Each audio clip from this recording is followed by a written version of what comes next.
السلام عليكم المشاهدين، مرحبا بكم. اليوم غنقدم لكم الرز باللحم البقري. كنتمنى يعجبكم بالتوابل الباكستانيه. عندي البصله، جوج بصلات كبار مشلضين، عندي 4 الفصوص ديال الثومه والطرف ديال سكينجبير، وعندي هنا اللحم مقطعه طريفات صغار بحال هكا، طرف صغار يكونوا من الضلعه شويه، يكونوا فيهم الشحمه. كنبداو على بركه الله.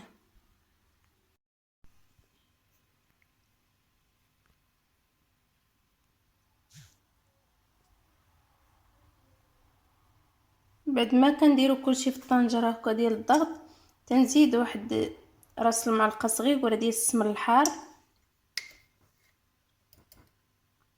معلقه صغيره ديال الملحه،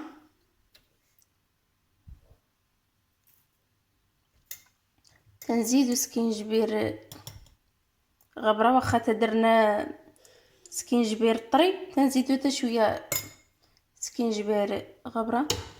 كنزيدو الزيت البلدي،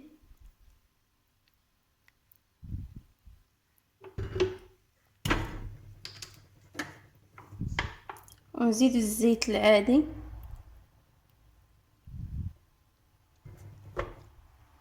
وكنشعلو عليه ونخليوه يتقلى مزيان. كتنزل ديك البصله مزيان، ونضيفوا ليه واحد كاس تاع الماء ديال العنبه ونسدو عليه يطيب. منين نسدو عليه يطيب لينا اللحم، عاد غادي نديرو التوابل ديال الرز، وعاد نديرو حتى الرز حتى هو باش يطيب ان شاء الله. تابعوا معنا. بعد ما كيطيب لينا اللحم تاعنا كيولي بحال هكا كيطيب، غنضيفوا عليه هاد البهارات هادو برياني،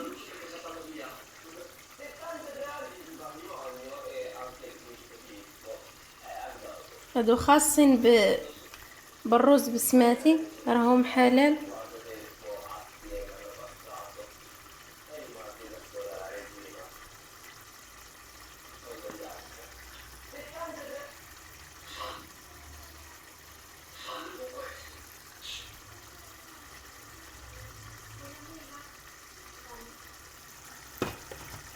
هذا هو الشكل ديالهم. بحال انا غندير الزلافه تاع الرز بسماتي، غندير معاه معلقه كبيره ديال هاد التوابل هادو.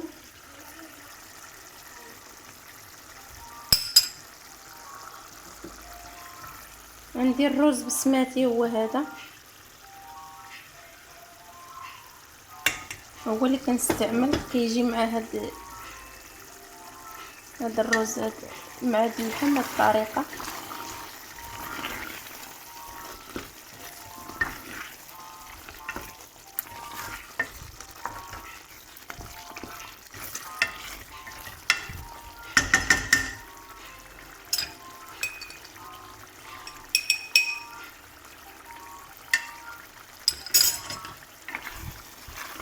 حيت التوابل حارين كيليقوا للبرد، زوينين مع هاد الوقيته هادي كاين البرد الشتا، تيجيو مزيانين.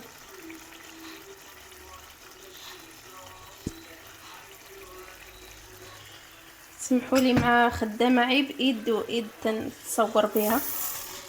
كنضيفوا الرز وغادي نديروا بها 2 زلايف تاع الماء، زلافه تاع الرز و2 زلايف تاع الماء.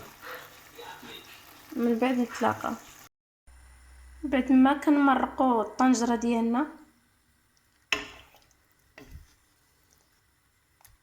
تكون البصله كلها نزلت، كنمرقوا وغادي نسدو على اللحم حتى كيطيب. عاد غادي نديرو التوابل ونديرو الرز ان شاء الله. بعد ما كنمرقوا درنا الرز ومرقنا، هذا هو الرز هكا. غادي نسدو عليه شويه الكوكوط ونقصوا ليه على عافيه مهيله، كيطيب شويه وكيجي هذاك. نتلاقاو منين يطيب ان شاء الله. هذا هو الشكل النهائي تاع الرز تاعنا، كي تيجي بحال هكا بعد ما كيطيب.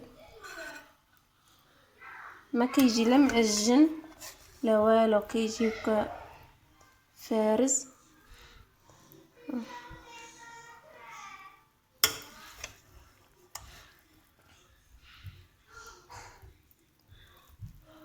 كيجيو فيه الطروفه تاع اللحم بحال هكا.